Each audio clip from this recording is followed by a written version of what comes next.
Hey, everybody, this is Ted Check, and I've got two guys from Midnight Vice. I'm really excited about this. We've got Tyler Gray, he's the blonde haired guy. And then we got Sam Bean, and he's a lead vocalist, and then Sam Bean with the dark hair. How you doing, guys? Good. How are you doing? Excellent, excellent. Thanks so much for your time. I really appreciate it. Yeah, thank you for having us. No problem, man. All right. So yeah, I stumbled across you guys on YouTube because I'm always hunting for new bands. It's just something that I do. I grew up in the 80s. So I got to see kind of that first movement, if you will, the new wave of British heavy metal and Oh and yeah. and Yep. up to when it kind of died down with when grunge kind of took over and all that. So I got to experience that firsthand. So let me just set the stage because you guys are considerably younger. So Yeah. let me set the stage for you. Let's take you back to you're in grade school, right? You're in grade school, middle school, maybe, and you become aware of music, and I'm sure at that point, rap and hip hop was all over the place, Most certainly. Yeah, for sure. pervasive, just everywhere, right?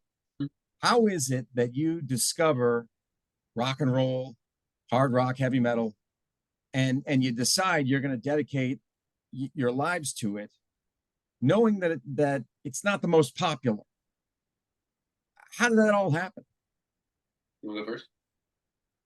I think for me, when I was growing up as a kid, my dad was always he was a big rocker, so we always had VH1 classics playing every Saturday on the TV all day long, and all I saw were music videos and stuff. And I also grew up skateboarding a lot, and I grew up with a lot of guys that were kind of into stuff like that. So Mhm. I had different ways of accessing it. So I was kind of embedded into it pretty early on for the most part, and then it wasn't really until I got to be about 12 or 13 that I was like, okay, yeah, this is what I want to be. I want to do something like this. Yeah. Yeah, and I'd say for me, you know, of course, like my family and stuff was into music. I wouldn't say overtly. Like my dad does play music now, but he really picked it up a little bit later in my childhood where he started playing out and stuff. But they listened to classic rock and I just kind of latched onto it. I didn't find that I really related with anything that Mhm. was happening in like hip hop and rap. And, I could identify that it was rhythmic and, had some thought in the lyrics and stuff. But I felt, it was a controversial take, I guess. I felt a little bit of inauthenticity from, uh, modern music, and Mhm. there was a charm to the older stuff that I really liked. So I really kind of always dove headfirst into that stuff, and kind of like him, like when I became a teenager, that was really when like it started to settle in for me, and I started to really find my groove with the stuff I liked, and starting in like southern rock and classic rock and stuff, and then eventually just the ball kept rolling, getting heavier and heavier and stuff like that. But I like a wide array of stuff and always have. Mhm. Great. So, how did you guys meet? Did you go to school together, or how did you find each other? And then bring the other two guys in as well, because we don't want to forget, we've got Lakota Stafford on bass, and then Dennis O'Sullivan on drums. So it's like Yes, Lakota, me, then Dennis. So it's him, me, Yeah, and then. so me and Lakota started Midnight Vice back in like 2021, and we had different members at the time, and it didn't get too far. It kind of fell apart. So it was funny because I think the same week that like Midnight Vice had disbanded, I went to go see one of my close friends' bands play, and he was in a different band at the time, and he was playing that night. And so I was at the show and I got asked to jump up on stage and do a song with my friend, and so we did deep. Nice. It was Highway Star, Uh-huh. and Cool. as soon as I got off stage, he came over and he was like, he just started talking to me. I said It was like, you should be singing for them, is what I said. yeah, that was. Yeah. So we met that night, and it was funny because after that, we didn't even really talk for a while, and then we had exchanged phone numbers and stuff, and then eventually one day he finally called me, and he kind of talked about some of the stuff that he wanted to do, and I was like, all right, well, I already kind of have a thing going. We can just pick up where it left off. Mhm. So from there, that was when we got Sam in, and then we found Dennis not long after when we were rehearsing at a studio, and the guy that owns the studio is Dennis's stepfather. Hmm. So Yeah. And we Nice. really we were looking for a bass player or a drummer at the time because Lakota was playing drums. yeah, Oh, okay. Lakota, yeah, after we got Sam in the band, Lakota ended up switching over to drums because we couldn't find a bass player. Yeah. And Well, he's a great drummer too. Yeah, Yeah. and we found a drummer before we found a bass player. So Yep. So it all kind of worked out. on bass. Nice. So you guys live in the Tampa area, is that right? Correct. Yeah. That's where you're based. General How would you vicinity. just what's that? General vicinity, yeah. General vicinity. How would you describe the scene there as far as heavy metal? Would you say it's growing? Would you say it? Because I think I saw in one description, I forget what website it was, it talked about you guys being involved in the underground movement, and that's probably what it is because because it's not as popular as some of the other genres. I would say Tampa and St. Pete and those like areas, surrounding areas are probably generally more indie focused, but Indian punk focused. But the metal scene here is primarily death metal. Hmm. This is like the Okay. death metal capital, I think. Oh. So we kind of I didn't know that. Yeah. Oh yeah. Well, Morbid Angel, Death, Obituary, all those bands are from here. They're from. Okay. They're all based out of Florida. So, but there's a large respect for traditional metal and stuff here because this was also birthed some pretty legendary traditional metal bands like Crimson Glory, Sabotage, and stuff. Yeah. Oh yeah. Yeah. A couple of my favorites for sure. but as far as like today, yeah, there's not really other bands in this area that we are kind of like cohesively fit with. So we're kind of on our own, and we kind of just wedge our way into whatever bills we can get on, and it works out good. Yeah. I mean, all the death metal guys, they were listening to Iron Maiden before they were listening to fucking whatever Obituary or anything along those lines. So they understand, they get the vibe. So they Yeah. appreciate it. So it's cool. We're all friends. Everybody's super supportive. It's a good scene. Great scene. Yeah. Nice. So a lot of camaraderie, sounds like. Yes, a lot of camaraderie. Yeah, there's a lot. I think we get a lot of support, camaraderie. Camaraderie? Yeah. Say that right? Okay. That's it. Yeah. Sorry. We get a I'm lot a of writer, support so from. sometimes I use these 50-cent words. I pull them out of my ass. Caught me off guard with that one. But so you mentioned Iron Maiden. So that kind of leads me to my next question because, and I wanted to talk about your influences. The name of your band. Did you take that from Enforcer? Because they have a song called Midnight Vice. Yeah, that is where that came from. So yeah, no, I mean it's a great name. It is a great name. But it's just funny because it's like when we started Midnight Vice, we were just a bunch of kids that were playing at an open mic. You know what I mean? So we thought like, we were like, nobody's ever gonna know where that band name came from. And then like we came out on the scene and everybody's like, we know exactly where that name came from. So you would count Enforcer as one of your influences? Yeah, I say kind of. Yeah, I mean, like I like Enforcer. We like Enforcer. But I'm not like listening to the records while I'm writing or anything. Enforcer for me, Enforcer, Skullfist, Cauldron. Those were all bands that I heard that I was like, oh, holy shit! There's other bands that are doing like this, like like retro nostalgic type of sound. I didn't. For a while, I didn't know that was a thing. You know what I mean? So of course, those bands hold a very near and dear place in my heart because that was how I found out about this whole new wave traditional heavy metal movement. Yeah. What are some of your other influences? Would you say? The big ones: Judas Priest, Merciful Fate, Skid Row is also a very, very big one for me. What about you? Yeah, I mean, dude, if we could have the band guitar player conversation for a long time, man. I would say for me, I like Sabotage a lot. Like I mentioned before, that's a really big one for me. I like Iron Maiden, Judas Priest, Cinderella, Megadeth. I mean, the list goes on. I really enjoy like a gazillion bands from back then. Anything Yeah. hair metal, anything hair glam or traditional metal, and sometimes some a little heavier like Annihilator. I like a lot. It's definitely a big one, a big influence of mine. Yeah, now for those who don't know, that's a speed metal band out of Canada. Yep. Yeah, and you guys delve into that. I mean, some of your stuff is very fast. You know, Yeah. some of it Yeah. could be considered speed metal.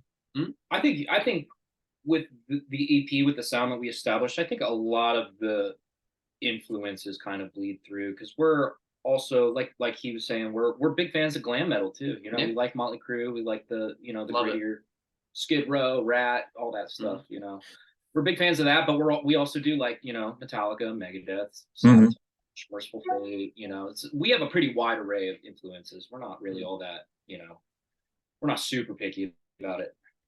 If it's good, Yeah, it's good. oh, sorry, go ahead. Oh no, I'm good. I finished. All right.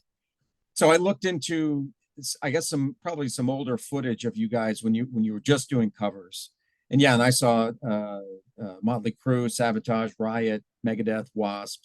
So I saw you doing stuff like that. So that kind of gave me an idea. Oh, okay, that's kind of at least some of your influences. I think that when our first show, the only song that we had at the time was "Baptized by Fire." So we played a whole show. It was entirely covers, except for "Baptized by Fire." And the list of covers was like off the fucking wall. It was like we opened up with like Hall the Mountain King, and then we did like Van Halen, and then we did like Motley Crue, and then we did Rat. It was just like, so weird. It was such a weird array of covers. It was fun though. But it was fun. Nice. No, I'm sure the people there enjoyed it. Yeah. And we hadn't really even wrote together yet, because "Baptized by Fire" was kind of already written before Sam came in. So I don't think that we really had our sound established yet. So it honestly probably could have gone either way. It could have been a heavy metal type deal, or it could have been a full blown fucking glam metal, But I think we just kind of seemed to narrow it down to the in between. Right. That's kind of where I would put you. I mean, I don't want to pigeonhole you, but yeah, I wouldn't classify you as glam, but I wouldn't put you as super heavy. You've kind of found you've managed kind of to in find like that medium, that middle. Wasp Dawkins territory where they're not really glam, but they're later really Priest. All that heavy. I feel like we sound a lot like later Judas Priest, kind of like Turbo Judas Priest. like Painkiller Priest. Yeah, more Painkiller, I would say. Yeah, Defenders of the Faith and stuff. I would hope. Yeah. I saw that tour, the Turbo tour. And, I love that record. Yeah, I mean, at the time I thought it was great, and then looking back, I'm like, they were using all these synth guitars or whatever. It's like, man, that's just, I don't know. It didn't appeal to me later on, but yeah, I think you guys, have that kind of that happy medium in there. But I wanted to also get into, so you're on, you're trying to climb the ranks, so to speak. What are your lives like, without the music? Everybody got a day job, that kind of thing? Yeah. And then you just practice around it? Yeah, we all have day jobs. Sam is a barber, actually. I work for Caterpillar. Okay, sure. Distribution for Caterpillar, like the bulldozers and shit. Oh yeah, we used to have. I live here in Pennsylvania, in York, Pennsylvania. We used to have a big plant. Oh yeah. I think I kind of moved out of town, but I'm familiar. Yeah, that's what I do. And Dennis is a bartender, or he's bartender waiters at this fancy like steak restaurant. Yeah, he's a fancy. And I think Lakota actually just got a job as a music instructor. So oh wow. Yeah. So yeah, we all have day jobs, and we try our best to, really juggle everything and make sure that everything that we need to do in this band is getting done. But it can be hard. Yeah, because you tell me, that is the idea to take this as far as you can go with it. Yes, for sure, 100%. Yeah, 100%. Okay. If we can get this band to pay our rent, we will be happy. Nice, nice. Good. So and I wanted to get into that a little bit more later, but Baptized by Fire, you mentioned that. So that's the single off the EP that came out. Was that released in June, I think? June of 23? Somewhere around there? I believe Baptized was released on March 25th.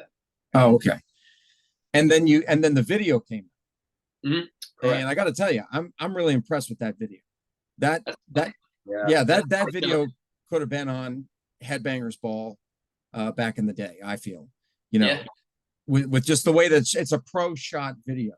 Oh yeah. Well, so our buddy Chuck. Yeah, tell me the story behind it.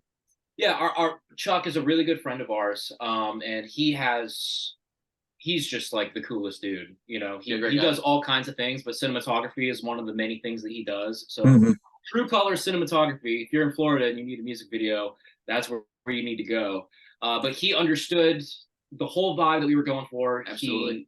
He was very, like, he walked in, he knew what we were trying to do, he knew what we wanted, and he just hit the nail right on the head. He did. You know, we didn't really, I mean, we could have done like a whole, you know, like a concept with a plot, a concept, and with acting and all that stuff. But we kind of just, for the first music video, kind of just wanted it to be pretty cutthroat, just us, unapologetically. And he, I mean, like, we didn't even, I don't think we sent the video back to him one time with anything to fix. Yeah, no, he was like, it's just right. Yeah, he was like, "What do you think?" And we were like, "Perfect, fucking perfect." Yeah. Like, oh my god. Yeah, I mean, I think it works with, you know, the footage of the band, and then Tyler, you by the chain link fence with the torch. So that was all Chuck's idea. No, I did tell Chuck, I was like, I feel like I need to spit fire. Okay. So what is that stuff? It's not kerosene that you put in your mouth. So good story. I told Chuck, I said, I want to spit fire, but I had never spit fire before. So we didn't plan this video out very well. We were just like, all right. I knew I wanted to spit fire, so I made a stop at Walmart before going to the shoot. Okay. And I found, they said they were like, if you're supposed to use like lamp oil and something else, or there's other stuff that you know. It was a mix. Like ones. Yeah. I couldn't find lamp oil. I found kerosene. So I went on Google and I just typed in, can you breathe fire with kerosene? Google said yes, so I bought it. And then yeah. I mean, it just doesn't sound good. I mean, it's not. Don't don't try this again. I'm making him do it again. I did. I had to do it again, and I still used kerosene. You had to shoot it. You had to shoot it twice. Because I wanted to get it over with. Like, we got there. As soon as we got there, I told Chuck, I was like, let's do it right now. Because I was all hyped up. I had enough beers in me. I'm like, let's just fucking do this. And he's like, no. He's like, we should probably wait and get all the other scenes so that if you hurt yourself, we don't have to cut this short. I mean, it's not like you were doing gymnastics or anything. Yeah. He just has no hair in the next scene. Eyebrows are gone. So that was the last thing that we did. And for whatever reason, we still had to do it again. We had to do it 2 times. I can't remember why. And then I think we thought we could get a better shot. Is that all? I think that was it. Just like, because the first one, it was like, and then it was like gone like immediately. And I think we wanted like the really long, like breathe. And you weren't a real big cloud. You were far away, so we were gonna get a closer shot, I think. Yeah. Better lighting and stuff, and he brought all his lighting to that one. Yeah. So that was the very last thing we did, and then we went to, where did we go, to fucking Applebee's or something afterwards? Yep. And I was burping, and I could taste like the kerosene fumes, and I was like, I think I'm probably gonna die. Like, I couldn't stop talking about it at the table. I was like, you swallowed a bunch of it. No, I didn't swallow any of it. I made sure not to swallow any of it, but jeez.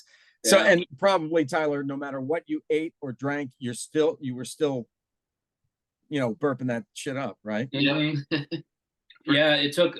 I was probably for the rest of the night for sure. I was like, I could taste the kerosene, and it was disgusting. Wow. Well, I would say it was worth it. It was worth it. It was 100%. That shot is it's iconic shot. And it's funny too because like a month or two after that video came out, a good buddy of ours, Chris, that we've been working with, he owns a studio up in Clearwater, Afterworld Studios. But the first time that I met him, he was talking to me, and if you look at him, I don't know how to explain it, but he just looks like he breathes fire for a living. Okay. All right. Like the circus. So look. he was like, Yeah. he doesn't he? A little bit. Like, he just looks like he spits fire. And he was asking me, he's like, oh, he was like, I saw your video. And he's like, I saw you spit fire. That was really cool. How'd you do that? And I was like, I know you spit fire, dude. I don't want to tell you how I did it. And I was literally right. He does. He professionally spits fire. Oh my God. So he was just messing with you. Oh, how do you do that? So I told him, I was like, oh yeah, well, I used kerosene. And he's like, don't fucking do that. And I was like, yeah. You dummy. But you guys spit fire for the promotional video for that too. We did a podcast with him, and the opening scene to the podcast, it's him and Chris spitting fire again. Oh, really? But we did it the right way. We did it properly. Yeah. We used the correct fluid for that. Okay. I haven't seen that. Where can I see that? He's got a YouTube channel. It's Afterworld Studios. He does podcasts with a lot of bands that are out here in Florida. Oh, okay. Yeah. Yeah, I'll check that out. Yeah, he's a great dude. He's a very good spokesperson, and he's also a killer sound engineer. Mm-hmm. Yeah. And he's a guitar player. He's like a jack of all trades. He does all kinds of stuff. He's really cool. And he does a real estate. Yeah, he owns a real estate agency. Breathes fire. Plays guitar really good. He's a sound engineer. What's the other thing? I don't know. He's probably got more tricks up his sleeves we don't know about. Astronaut and pilot and all of them. Professional bull rider. So, all right. So I saw some live footage of you guys doing that song, doing "Baptized by Fire." Mm-hmm. And Tyler, you had like a little preamble there, where you're talking about posers, and I'm like, yes, because that word, you probably know that. I mean, that word was used in the 80s. You know, talking about fake people who are not who they appear to be, or whatever. They're trying to be something they're not. They're posing. They're posers. So what did you mean by that? When I wrote that song, I was I wrote that song really early into my music career. Like, I had only been really doing original music for not even a year yet, and like, when you first start out, you think it's just always a good time, you know, and that you're interacting with all these cool musicians and shit. And very early on, I found out that like most musicians are assholes, and that bothers me. And I've met a lot of people that like played in a band just because they thought it made them look cool, and that I didn't like that. Not for the love of music. Yeah, because I love music so much, and I don't know, my young angsty old 20-year-old brain didn't like that very much, so that's where the lyrics come from. Gotcha. Yeah, I mean, I think that you have an iconic phrase in there.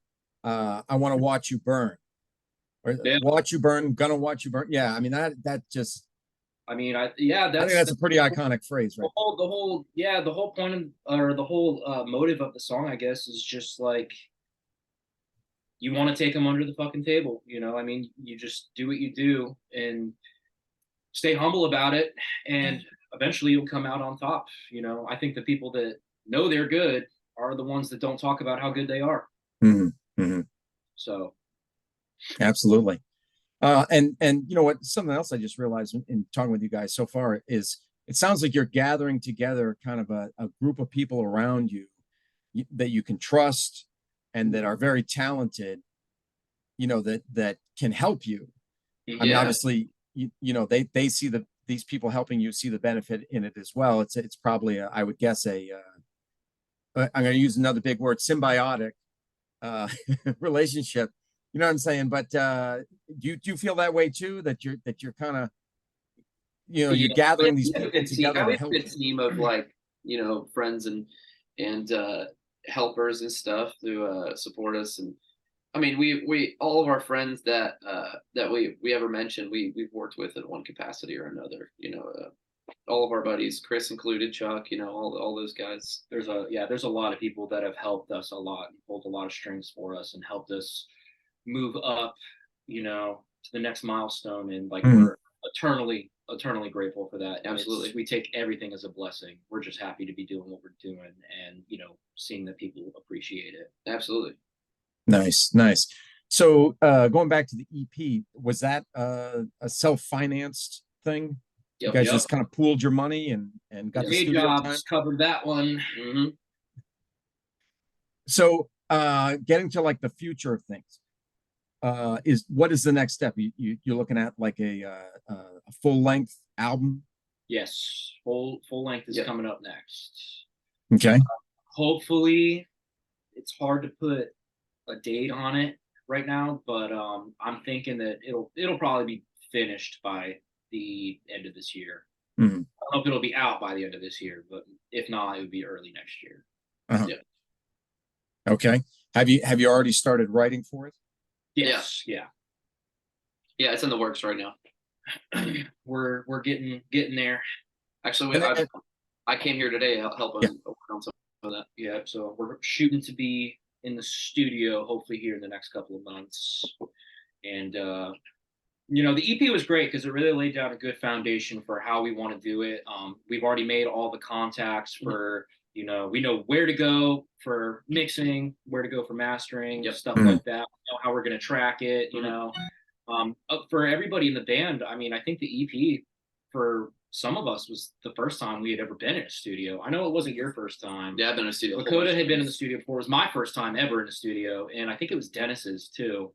Mhm. And I learned a lot, and looking back on it, I think of all you can do is think of things that you would have done differently, Yeah. But now everybody, I now have that, if I knew then what I know now. Yeah, Right. and I feel like that Go in happens. and- That happens every time I go too, because I've been to the studio numerous amounts of times playing on different records for different people and just in different bands that I've been in and gone to all the way from the highest level studios to the very garagey Uh-huh. level studios. You know what I mean? And every single time I go like, man, I would have done this different, or I would have said this way, or I would have preferred this guy was like this, and blah blah blah. So it's a learning curve every single time. I'd have to agree with Tyler on that. Mhm. And this is also going to be a self-financed record. This is you guys don't have like a major record deal. I don't know if we're allowed to speak on that yet. Oh, okay. All right. We'll just leave it at Pin on that that. then. Yeah. Put a pin in that. We'll leave that for another time.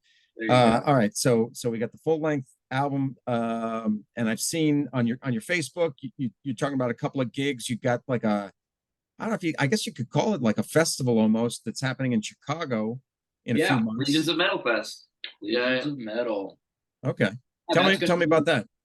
That's going to be our first time actually getting out of state. We've stayed local for, since we started. We haven't gone out anywhere. So Chicago is going to be our first stop. And we're super excited about it. There's a lot of other bands that are on that bill that like we're really good friends with. Mean Mistreater is one that we're pretty tight with. Leather Duchess. So it's going to be super cool to meet some other people that, some other like-minded people for the first time ever, and we're kind of going to be like, for the first time ever, I think we'll really be like in our element, Yeah. somewhere where it really feels like we belong, so it's Absolutely. going to be super cool. We're super excited. And we're on we're on main stage Saturday. Yeah, we're playing the main stage on Saturday. So if you're in Chicago, you should hop out. Oh. I wish. I'm in Pennsylvania. But for those who are in Chicago, yeah, they should definitely check it out. Sure. So connected, I guess somewhat connected with, possible record deal. Do you foresee doing a tour? Like you said, this is the first time Chicago's going to be the first time outside the state of Florida. But do you foresee in the future, hey, let's do an East Coast tour, or let's do I don't think it's out of the question.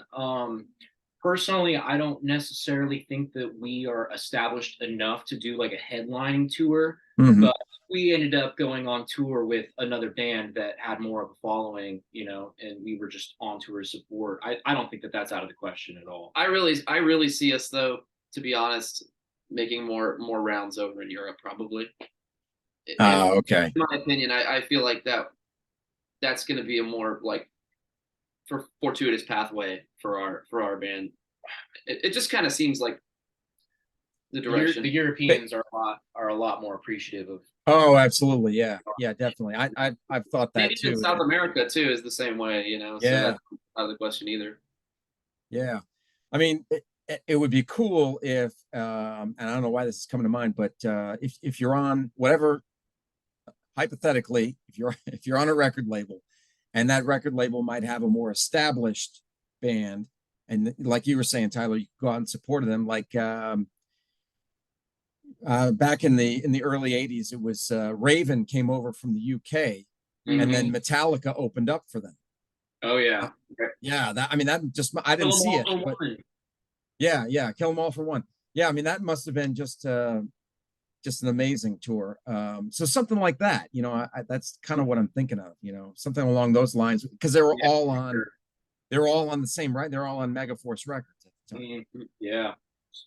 We got to play with Satan, which was super freaking cool. It was a lot of fun. They're great guys. Yeah. Honk was another one that we got to play with, and like. Oh, okay. I just discovered them on YouTube. Yeah.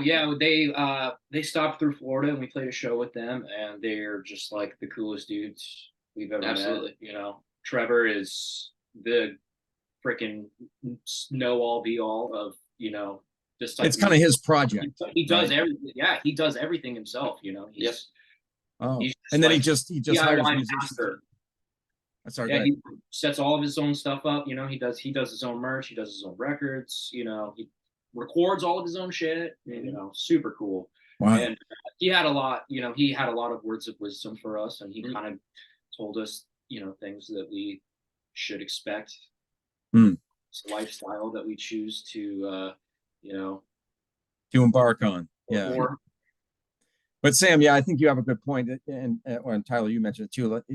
The fans over in Europe and the fans in South America are more into it than, sadly, than here in the United States. Yeah, there's those big festivals that they have in Europe, Wacken and it's not for lack of trying either. I mean, I've tried to push the content here in the US, and it just doesn't, but I don't get as many bites as I do overseas, and in South America and Central America. And more often there's way more bands of this genre in Europe anyway.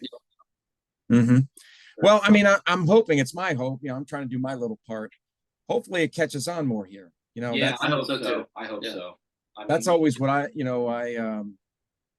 at 53 years old, I'm hoping for a resurgence, because I think it would be great, right, if more American kids realize that, hey, look at the virtuosity that it takes to actually play your own instruments and perform live without any backing tracks and all that stuff.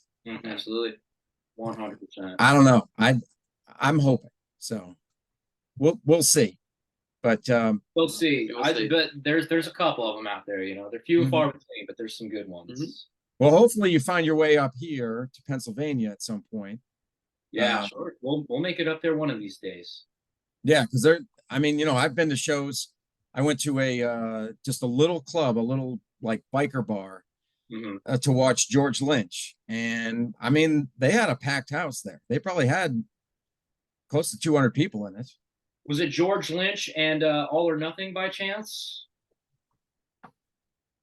Bunch of younger kids. Who was singing for him? With Terry Lee Lewis, and then like some younger kids, right? They were the opening band. They were some young guys. Yeah. Those are really good friends of ours. Yeah. Okay. Yeah, they were on tour with George Lynch and Terry Lewis. Shout out to Jacob. No, it wasn't Terry Lou. No. Oh, no. No, he had this other guy, this really skinny dude with long brown hair. I don't know. Singing for him. Yeah, that tour came to another town called Lidditz. Okay. Which is in Lancaster County. That's in the next county, where all the Amish are. Gotcha. That's the next county over from me. But here in York County, they were at the Tourist Inn, and it's Lynch Mob, but it was another. Okay. I couldn't tell you the name of the band, but I do have, and I can send it to you. I have a clip of that band that opened up for George. Yeah, I can't remember their I name. thought for sure it would have been All or Nothing, which would have been funny because we know, like I said, All or Nothing. They're really good friends of ours. Oh, And, are they from Florida they too? just got off tour with. No, they're actually from Alabama, Yeah, but they back George Lynch and they back George Lynch all the time. next. Well, one. maybe they came for this one. Maybe they were at the Tourist Inn as well. I don't know. I'll send it to you. You can let me know. All right, cool. Yeah, yeah. Well, is there anything else that you guys wanted to add? That those are kind of the questions that I had for you. You know, as far as like the next steps, that the full album, maybe a tour, all that kind of stuff. Anything else you wanted to add? Is there anything else you want to know? Well, all right. I'll say this, Sam. I dig that you're playing Charvel Jackson or just Jackson. I was always confused by that company. Are they Charvel Jackson? Are they just Jackson, just Charvel, or whatever? I honestly don't know, and I think the funniest part about that is like I chose a Jackson to play in the music video, but I'm primarily a Kramer guy. I have all my guitars are Kramer except for the one Jackson. So every time I'm playing live, I'm playing Kramer, and for some reason for that music video, I played the Jackson. But I like my Jackson. I'm not against getting another one, but what do you got? What do you got? A Beretta? I have a Kramer Stage Master and a Kramer Voyager, both in white, and I have a red 84. And did I have another one? I don't know. I think I've seen another. I don't remember. But I have a Gibson. I have a Les Paul, and okay. I have like a rare Gibson Spirit Explorer. It's like a double cutaway Les Paul body with a Explorer headstock and a Kaler. It's crazy. So I have nice stuff, but I primarily play my Kramers live most of the time. I play the Voyager and the Stage Master. Nice. Tyler, kind of going along with the gear thing. What do you like? SM58? Yeah, Shure SM58. Yeah, that's exactly what I use. Yep. Nice. Actually, nice. 9 times out of 10, it's whatever the venue has. But I do have an SM58. Good. Yeah, I mean, back in the 80s. I don't know what drums Stennis uses, or what. I think Lakota uses a. I know his drums are gold and they're fancy. They're fancy and gold. And Lakota plays fancy and gold. Okay. and Lakota, what's Lakota play for bass? Fender. Yeah, some sort of. I think it's just a regular jazz. Fender jazz, yeah, something like that. Okay. He's got two of them. They're exactly the same color, same pick guard. Precision jazz, I think. Yeah. All right. Okay. The P bass, I guess they call it. Yeah, I think so. Nice. Don't quote me. We don't know anything about this. Yeah, the SM58. I mean, it's relatively inexpensive, but it's used by it's very reliable and solid. I remember when I bought mine, and it felt expensive to me at the time. I was like, damn, this is like all the money out of my account. But it's a good mic. It still holds up. I've had it for years. Oh, hell yeah. But I mean, I think that's pretty much it. Yeah, we're just 2024 is kind of, I think, is when the opportunities are going to probably start showing up, and I think my guess is that 2024 is for pretty much setting up 2025. To be honest, I don't know exactly how eventful it's going to be, other than Legions of Metal and stuff. But we're networking, we're making really good contacts, we're working with some good people. And I think that by 2025, we'll probably have a lot more going for us. Yeah, because we're going to be working on the next record, and then there's some other developments, let's say, that has to happen, and then I think that's why I got to agree. We're just going to be working a lot this year. 2024 is woodshedding, for sure. Yeah, I mean, I guess if I could say one thing, I've seen some bands where they don't get out enough. Yeah. You know what I mean? But I mean, you've got a record that you're working on, so I get it. But yeah, you see some bands who they'll release something, but then it's like they don't go out and support it, and it's like, well, then how the hell are you going to let anybody know about it? Yeah, that's the plan with the next. That's what we're really hoping to do with the full length. When we do the full length, we're going to make sure that we do it right. So, and we'll have some content in between now and then. I don't know when or how, but we'll have some stuff. we'll do some stuff in between. To Yeah. keep everybody happy. Oh, good. Yeah. See, and you understand that you have Yeah. to kind of give people, you got to feed the beast. You know? Exactly.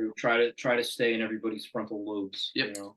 Exactly. Exactly. It'll be a quieter year, but we'll have some stuff for everybody. Well, good. Good.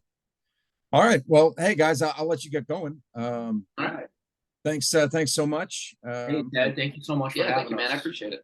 Really appreciate it. And I'll make sure to get you guys a copy of this, and let's keep in touch. All right. All right, Sounds man. good, man. You have a good night. Okay. All right. You too. All right, man. See ya. See ya. We'll see you.